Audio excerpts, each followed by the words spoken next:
December 1944. The war in Europe was reaching its darkest winter. Snow lay thick over the ruined towns of France and Belgium. American soldiers, cold and exhausted, fought against a desperate German army that refused to surrender. Somewhere in the chaos, a young German soldier named Otto Keller was captured. He was only 21 years old, drafted straight from school into a war he no longer believed in. When the American patrols surrounded his unit, he dropped his rifle without hesitation. The fight, for him, was over.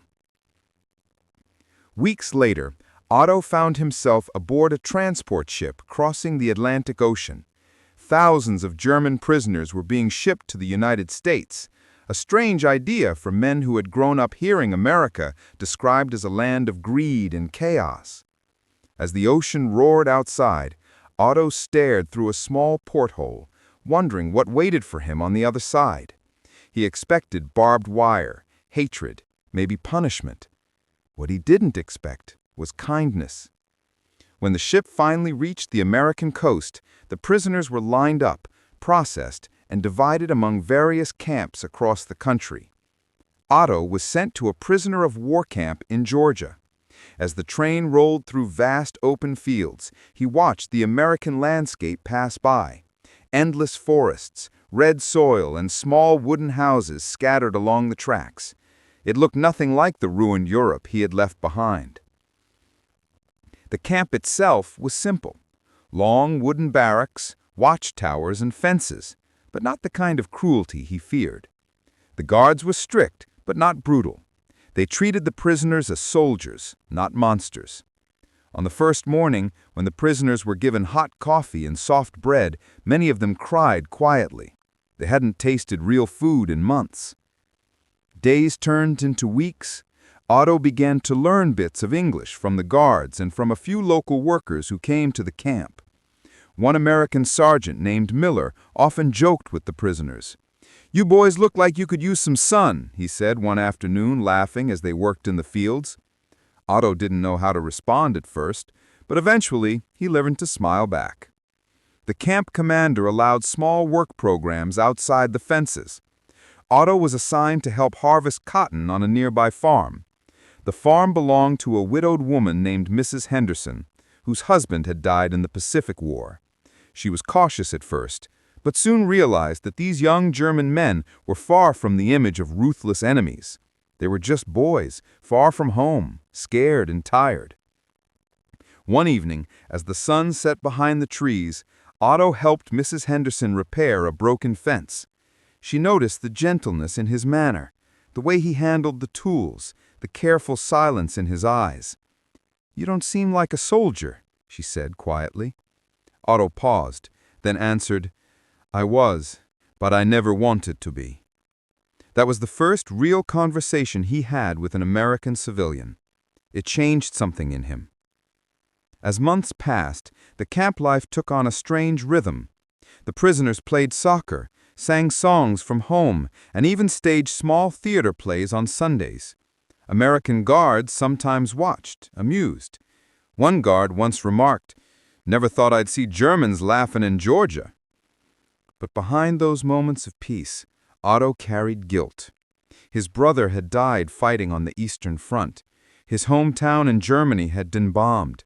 He often thought of his mother, wondering if she was still alive. Sometimes at night, he'd sit outside the barracks, looking up at the vast American sky. It felt endless, different from the war-torn skies of Europe.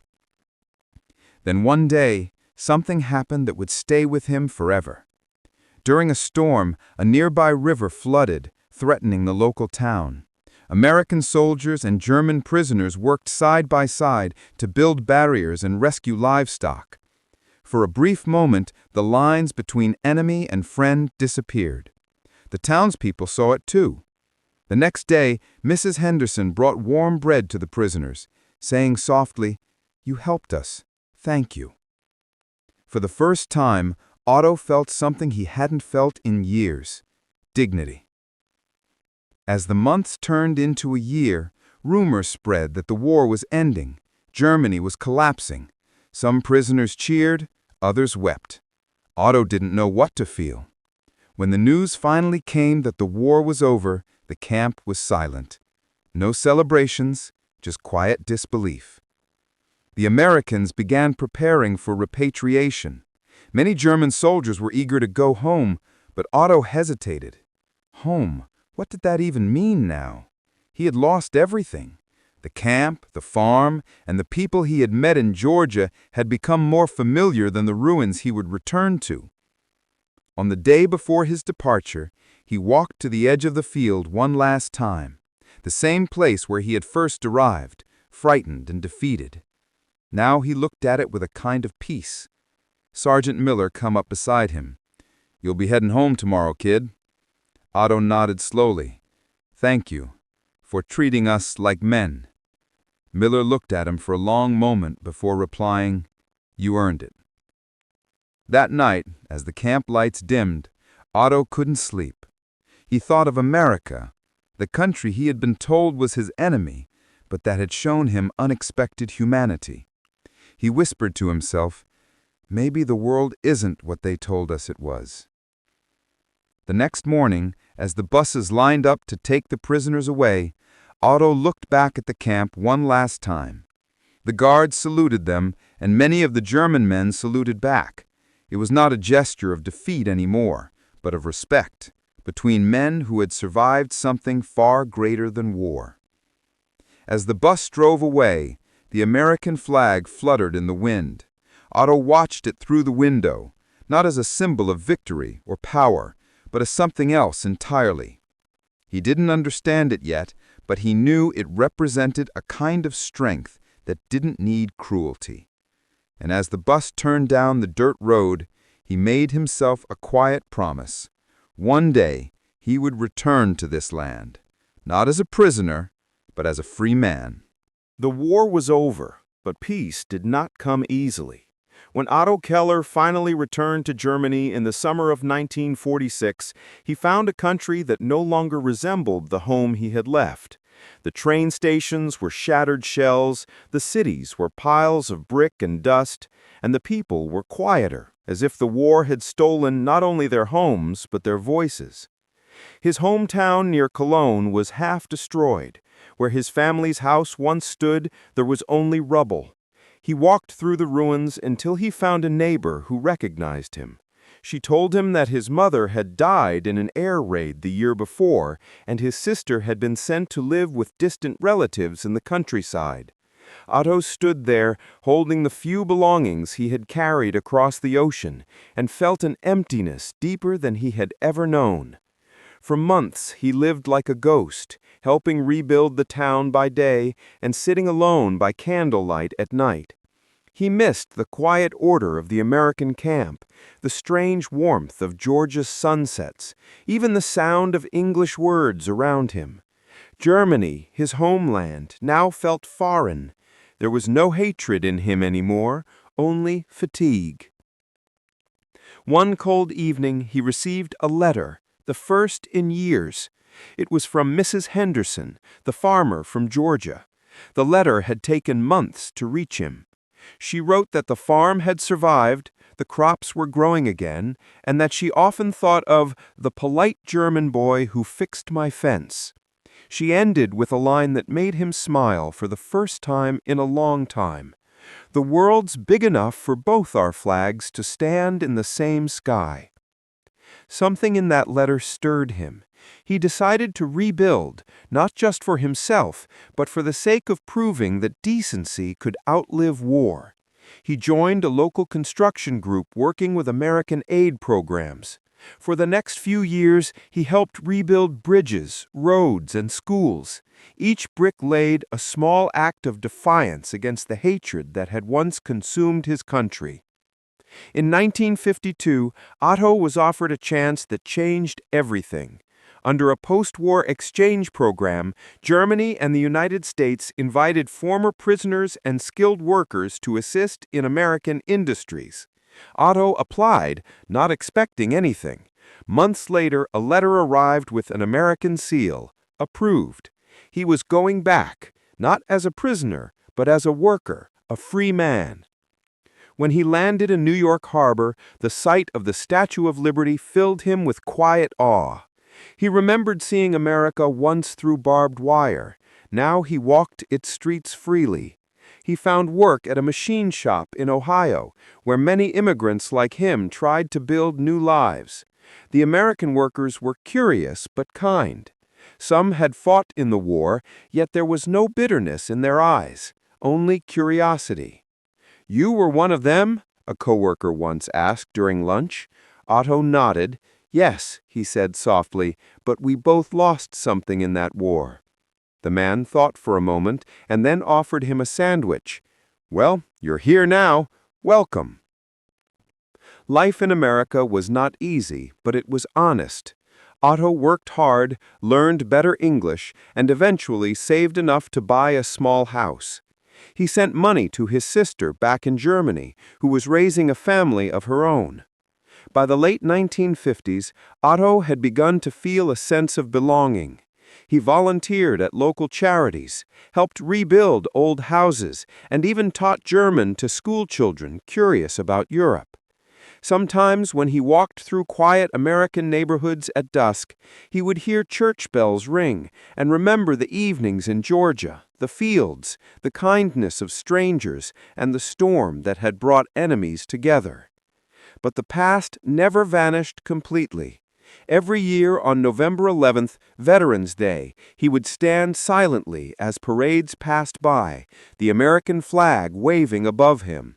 He respected that flag deeply, not because it represented victory, but because it had shown mercy when the world was drowning in cruelty. In 1951, Otto finally decided to visit Georgia again. He took a bus south, traveling through endless miles of countryside until he reached the same small town where he had once been a prisoner. The camp was gone, only a few foundations remained, swallowed by grass, but the memories were still there. He walked across the field where the barracks had once stood. The air was warm, the sky golden with sunset. He closed his eyes and could almost hear the laughter of the men, the voices of American guards calling out orders, the distant hum of life that had gone on despite the war. As he stood there, a car pulled up behind him. An elderly woman stepped out, Mrs. Henderson. Her hair was white now, her step slow, but her eyes still sharp. She recognized him instantly. "I knew you'd come back," she said, her voice trembling slightly. Otto smiled. "I promised myself I would." They walked together along the edge of the field, talking for hours about everything and nothing, the years, the losses, the strange way life had turned. When she invited him for supper, he accepted. Over warm bread and coffee, they laughed about small things, as if the decades between them had never existed. That night before leaving, Otto looked at the American flag hanging by her porch. It moved gently in the wind. He thought of what she had written years ago, about the sky being big enough for both our flags to stand in the same sky. Now, standing there as an old friend, he finally understood what she meant. That night, Otto stayed in a small motel near the old camp. He couldn't sleep. Outside, the crickets sang and the air was heavy with the smell of pine. He sat by the window, thinking of all the years that had passed, of the boys who never came home, of the guards who showed kindness when they didn't have to, of how a lifetime could unfold between two worlds that once tried to destroy each other. The next morning he returned to the field one last time. The sun was rising, turning the grass gold. He reached into his pocket and took out something he had carried for decades, a small metal button from his German uniform, worn smooth from years of handling. He placed it gently into the soil and whispered, "You can rest here now." For him, that field was no longer a memory of captivity. It was sacred ground, a place where hate had died and understanding had begun. Before leaving, he took one last look around. A new farmhouse stood nearby, children's voices echoing faintly in the distance. Life had returned, as it always does. He smiled, knowing that even the worst wars couldn't stop people from growing kindness out of the ashes. As he drove away, a gentle breeze caught the American flag hanging from Mrs. Henderson's porch. For a moment, the morning light turned it into something almost unreal, not a symbol of victory, but of mercy, of strength without cruelty. Otto watched it fade in the rearview mirror and said quietly to himself, "That's the flag I remember." Years later, when Otto passed away, his sister found a note among his belongings. It was written in careful English, folded beside a faded photograph of the farm in Georgia. It said, "I came to America as a prisoner. I left as a free man, not because the fences opened, but because the people inside did." And that was the legacy of men like him, soldiers who crossed an ocean in chains, but found their humanity waiting for them on the other side. In the quiet corners of America, in the fields that once held barbed wire, their stories still whisper through the wind, a reminder that even in war, compassion can be the strongest weapon of all. The years rolled on, and the story of the German prisoners slowly faded from the headlines, buried under the noise of a new world. America moved forward, highways spread, cities grew, and the factories that once built machines of war now made cars, refrigerators, and televisions. Yet in small towns scattered across Texas, Georgia, and Alabama, traces of that forgotten chapter still remained.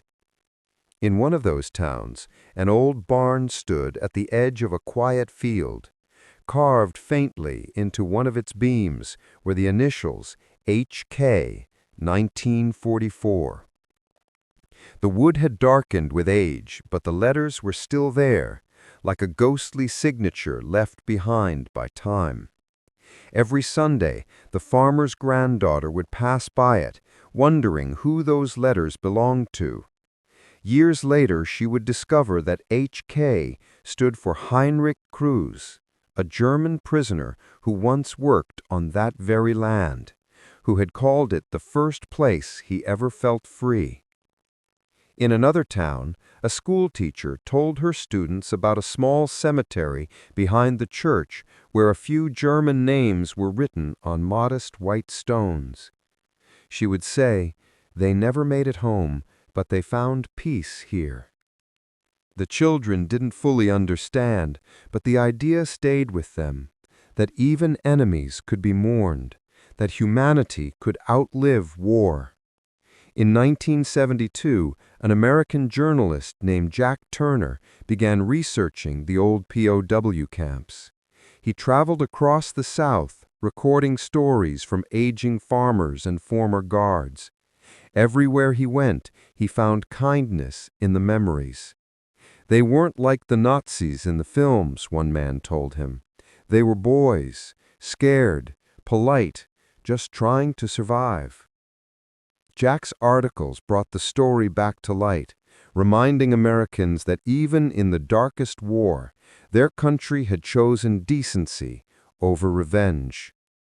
Across the ocean, in Germany, some of the former prisoners read those articles. Some wrote letters to Jack, thanking him. One said, "You showed the world that we were not treated as beasts, but as men. America gave us back our dignity." Another sent a small box with a faded American flag patch inside. The note read, "I took this from a work camp wall in 1945. I've kept it as a reminder of what real strength looks like." In 1984, on the 40th anniversary of D-Day, a small ceremony was held near the site of one of the old Texas camps. Local veterans and German visitors stood together under the same sky, shaking hands, sharing coffee, laughing about old stories that once would have been unthinkable. No politicians, no cameras, just men who had lived long enough to understand that enemies are temporary, but kindness can last forever. By the 1990s, most of those who had lived that history were gone. The land had changed again. Subdivisions replaced farms, and highways cut through places where barbed wire once stood.